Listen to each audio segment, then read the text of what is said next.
দীর্ঘ ১৯ বছর পর বাবা শহীদ প্রেসিডেন্ট জিয়াউর রহমানের কবর জিয়ারত করলেন বিএনপি ভারপ্রাপ্ত চেয়ারম্যান তারেক রহমান। সমাধিতে পুষ্পস্তবক অর্পণ করে দোয়া এবং মোনাজাত করেন তিনি। এ সময় তার দু চোখ গড়িয়ে পড়ে পানি। পাশে ছিলেন বিএনপির সিনিয়র নেতারা।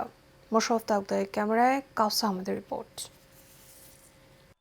বিএনপির ভারপ্রাপ্ত চেয়ারম্যান তারেক রহমানের জুমার নামাজের পর বাবা শহীদ প্রেসিডেন্ট জিয়াউর রহমানের কবর জিয়ারত করার কথা থাকলেও তার আগমন উপলক্ষে রাস্তার দুই ধারে নেতাকর্মী সমর্থকদের উপচে পড়া ভিড় ঠেলে বিকেল 4:45টার দিকে শেরেবাংলা নগরে অবস্থিত শহীদ জিয়াউর রহমানের কবরে পৌঁছান তিনি। এ সময় বাবার কবরের পাশে দাঁড়িয়ে অশ্রুসিক্ত হন তারেক রহমান। পরে সমাধিতে পুষ্পস্তবক অর্পণ করে দোয়া ও মোনাজাত করেন তিনি। এ সময় তার সঙ্গে ছিলেন মির্জা ফখরুল, মির্জা আব্বাস, সালাউদ্দিন আহমদ সহ বিএনপির স্থায়ী কমিটির অন্যান্য নেতৃবৃন্দ। শ্রদ্ধা জানানো শেষে আগত নেতাকর্মীদের হাত নেড়ে অভিবাদন জানান ভারপ্রাপ্ত চেয়ারম্যান। হাতের ইশারায় দোয়াও চান তিনি। এর আগে দুপুর 2:52 বাসা থেকে বের হন তারেক রহমান। কবর জিয়ারত শেষে জাতীয় স্মৃতিসৌধে শ্রদ্ধা জানাতে যান তিনি।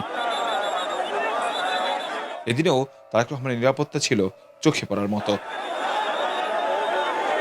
কাউসার আহমেদ, এশিয়ান টেলিভিশন, ঢাকা।